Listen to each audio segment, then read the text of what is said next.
प्रतापगढ़ जिले के रानीगंज तहसील क्षेत्र के ग्राम पांडेतारा में नीलकंठ तिवारी ने अपने घर पर स्थित नीलकंठेश्वर मंदिर पर शिवरात्रि पर्व पर महाशिवरात्रि महोत्सव का आयोजन किया। आपको बता दें कि ये महोत्सव कार्यक्रम 8 मार्च से 11 मार्च तक चलेगा। पांडेतारा में चल रही शिव कथा के दूसरे दिन कथा शुरू होने से पूर्व पत्रकारों ने कथा व्यास विद्यार्थी जी महाराज का आशीर्वाद लिया। साथ ही नीलकंठ तिवारी ने मौजूद सभी पत्रकारों को कलम, डायरी और अंगवस्त्र प्रदान कर पत्रकारों को सम्मानित किया। शिव कथा के दूसरे दिन व्यास जी द्वारा सती के चरित्र का बखान किया गया। सती अपने पिता के घर महायज्ञ में बिना निमंत्रण के सम्मिलित होने के लिए पहुंची तो देखा कि महादेव को कोई स्थान यज्ञ स्थल पर नहीं दिया गया है। पति का अनादर देख देवी सती को बहुत कष्ट हुआ। भगवान भोलेनाथ के अनादर पर अपने शरीर को अग्नि को समर्पित कर प्राण त्याग दिया। रानीगंज के नीलकंठेश्वर मंदिर पांडेतारा पर चल रही शिव कथा के दूसरे दिन रविवार को सती चरित्र की कथा श्री विद्यार्थी जी महाराज द्वारा कही गई।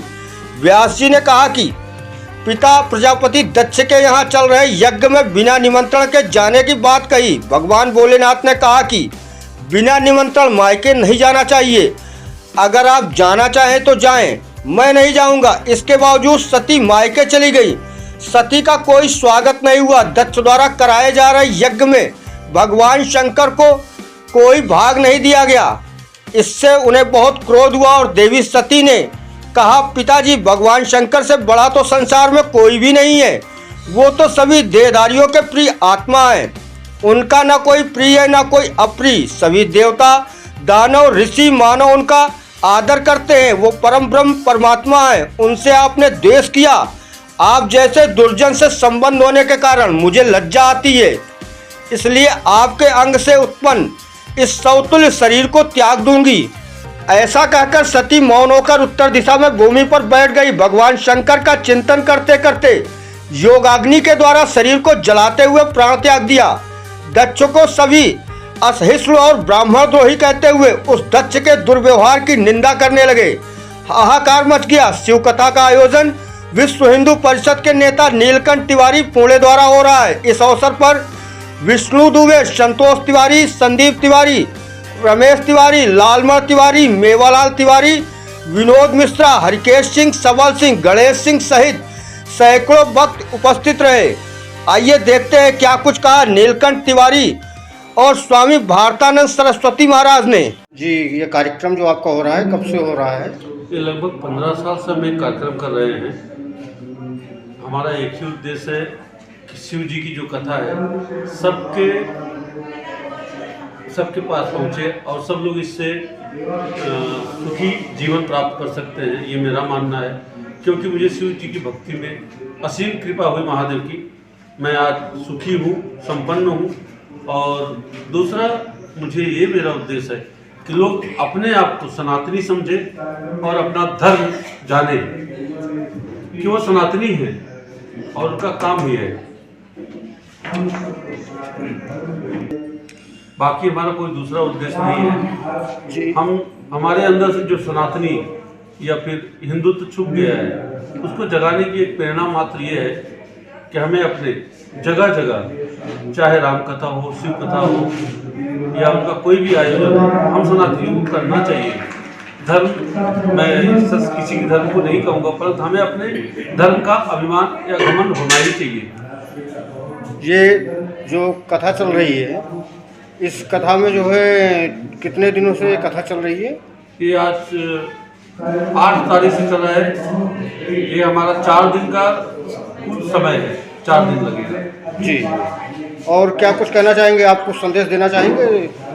मैं सबसे यही कहूँगा कि अपने आप में से द्वेष, ईर्ष्या त्याग कर अपने आप को हिंदू समझो, जातों में बांटो मत। भगवान श्री कृष्ण ने बड़ा सुंदर कहा था, चतुर्वर्ण माया गुणा धर्म विभाग सा, मैंने 4 वर्णों की स्थापना की है। उसमें कोई जात नहीं बनाई है, लेकिन आप अपने गुण और कर्मों द्वारा आप ब्राह्मण भी हो सकते हैं, अपने कर्मों द्वारा आप क्षत्रिय भी हो सकते हैं, अपने कर्मों द्वारा आप वैश्य भी हो सकते हैं, आप एक अपने कर्मों द्वारा शूद्र भी हो सकते हैं। शूद्र कोई जात नहीं होती है, कोई कुल में पैदा होने से ब्राह्मण नहीं होता है। कोई कुल में पैदा होने से क्षत्रिय नहीं होता है, कोई कुल में पैदा होने से वैश्य नहीं होता है। हमें सदैव अपने अंतरात्मा में देखना चाहिए कि हमारे अंदर कोई छोटी या नीच भावना जैसा कोई विचार हमारे अंदर तो नहीं आ रहा है, उसे ही शूद्र कहते हैं। तो हमारा सबसे अनुरोध है कि अपने आप को आप सनातनी समझो, हिंदू समझो, ना कि ब्राह्मण क्षत्रिय वैश्य ऐसा मत समझिए। आप बट रहे हो, इससे हमारा देश छोटा हो रहा है। गुरुदेव जी, आप कहाँ से पधारे हुए हैं? मैं वैसे मुंबई पालघर से हूँ, लेकिन वृंदावन में पधारता हूँ मैं। और पूरे देश में हिंदुत्व का, सनातन धर्म का काम चलता है। और आज मुझे बहुत ही, मैं भी सौभाग्यशाली हूँ। यहाँ नीलकंठेश्वर महादेव भगवान का यहाँ स्थापना हुई है और ये जागरूक देवस्थान है। और इसलिए हमारे नीलकंठ भाई तिवारी भाई साहब ने यहाँ पर मुझे आज आग्रह किया, निमंत्रण दिया। और ये 4-5 दिवसीय जो शिवरात्रि महाउत्सव चल रहा है और पवित्र पावन शिव कथा चल रही है, पूजनीय हमारे विद्यार्थी जी महाराज। और यहाँ पंचक्रोशी के जो भी भक्तगण हैं, शिव कथा सुनकर ये अतिशय पवित्र पावन ये कथा, भगवान की कथा। और बहुत ही 4 दिवसीय ये महोत्सव, शिवरात्रि का महोत्सव। और मुझे लगता है आने वाले समय में ये एक स्थान, एक तीर्थ धाम बन जाएगा, क्योंकि ये जागरूक स्थान है, ये बहुत पावन स्थली है। तो इस परिसर में, इस पंचक्रोशी में महाराज जी के आपके प्रेरणा से कार्यक्रम संपन्न हो रहा है? जी, आपके प्रेरणा से कार्यक्रम संचालित हो रहा है? जी जी जी जी, संतों के मार्गदर्शन से। और मुझे भी यहाँ व्याख्यान और मार्गदर्शन और यहाँ क्या इस ढंग के कार्यक्रम आप जगह जगह करते रहते हैं? बिल्कुल। भारत में हम, जैसे ही भाई साहब ने अभी मेरे पूर्व कहा कि जो भी हम प्रांतवाद, भाषावाद, धर्मवाद, जो भी जातिवाद, जो भी पंथवाद, जिसमें हम हिंदू सनातन धर्म बढ़ चुका है। और हमें अभी इस राष्ट्र को हिंदू राष्ट्र बनाना है। हिंदू राष्ट्र है ही, लेकिन वो घोषित नहीं है। और इसलिए सभी जातिवाद, प्रांतवाद, भाषावाद, वर्णवाद गाड़ कर हम सनातनी हिंदू है, ये संदेश देने के लिए सभी जनजाति हो, जाति बिरादरी सब हम इकट्ठा, एक शक्ति जब आ जाएगी एक साथ, तो एकता जब हो, अनेकता में एकता। भले आप किसी भाषा, किसी भेष में रह सकते, किसी प्रांत में हो सकते हो, लेकिन हम सर्वप्रथम हिंदू है, सनातनी है। तो मुझे बहुत अच्छा लगा यहाँ उत्तर प्रदेश की इस धरती पर और इस नीलकंठेश्वर महादेव भगवान के इस प्रांगण में जो कथा महोत्सव चल रहा है, इसमें मार्गदर्शन करने के लिए भी मुझे यहाँ उपस्थित रहने का सौभाग्य प्राप्त हुआ है। आने वाले समय में मुझे पूरा भरोसा है यहाँ मेला लग जाएगा। और पंचक्रोशी की अभी काफी लोगों को पता नहीं, लेकिन ये जागरूक स्थान है और पंचक्रोशी के लोग, हजारों लोग इसका लाभ उठाएंगे। और आने वाले समय में ये जो स्थान है यहाँ, ये तहसील में, इस तहसील में एक मुख्य स्थान बनकर हजारों हिंदुओं का यहाँ प्रेरणा स्थान, केंद्र स्थान, ये श्रद्धा स्थान बन जाएगा। और इसलिए मैं सभी लोगों को आग्रह करना चाहता हूँ, इस जो परिसर के लोग हैं, कि ऐसे जागरूक स्थान पर आना चाहिए और ऐसे कार्यक्रम में सम्मिलित होने चाहिए। और खास करके युवा, हमारे युवा भी आए, क्योंकि धर्म का, देश का, समाज का, संतों का रक्षा करने युवाओं पर ही अभी पूरे दायित्व आने वाला है। इसलिए युवा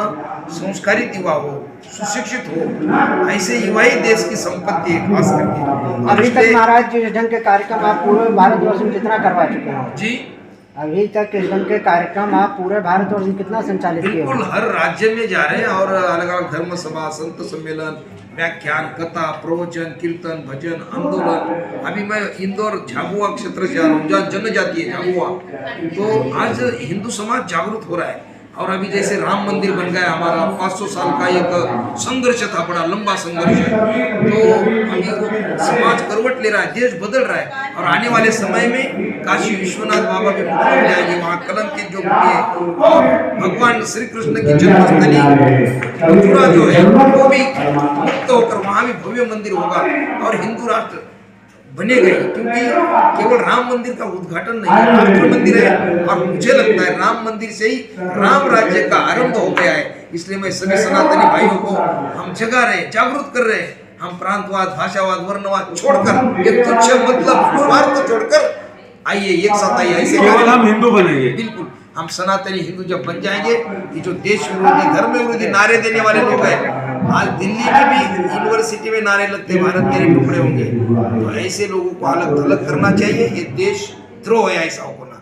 और इसलिए हिंदू भाई जब जागरूक, जो सज्जन शक्ति है, जो देशभक्त है, जो सनातनी हिंदू है, वो तुच्छ मतलब स्वार्थ छोड़कर जब एक साथ आ जाएंगे, एकता हो जाएगी, तब कोई दुनिया का कोई भी कितना ही बड़ा, कोई हमारा बाल बाका भी नहीं करेगा, कोई शक्ति कुछ नहीं कर पाएगी। इसलिए अभी राम राज्य का आरंभ हो रहा है और इसलिए सभी सनातनी हिंदू भाई एकत्र आए और ये मुख्य विचारधारा में जो सनातन सिद्धांत है, यही सत्य है, शिव सत्य है और वही अंतिम रहेगा।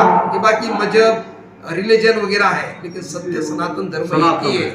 जब धरती से, जब सृष्टि निर्माण हुई धरती, तब से सनातन धर्म को इसने स्थापन नहीं किया, ये लाखों हजारों लाखों सालों से चलता रहा है। इसलिए सभी मैं आग्रह करना चाहता हूँ आपके इस मीडिया के द्वारा, आपके द्वारा आप लाखों लोगों तक अपनी खबरें जाती है, तो भाइयों हम प्रांतवाद, भाषावाद, वर्णवाद छोड़कर हम सत्य जो सनातन धर्म है हमारा भाग्य है, परम भाग्य, परम सौभाग्य, ऐसे धर्म में हम पैदा हुए, ऐसे भारत भूमि में पैदा हुए जहाँ संतों ने, देवादिक और ऋषि मुनि उन्होंने जन्म लिया है, ऐसी भूमि पर हम पैदा हुए।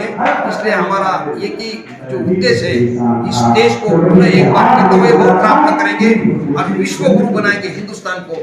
और अभी जो हमारी वर्तमान सरकारें है, ये भी अच्छे काम कर रही है, हम उनके समर्थन में हैं। जो देश के लिए, धर्म के लिए काम करता है, उनके साथ हम साथ हो सकते हैं।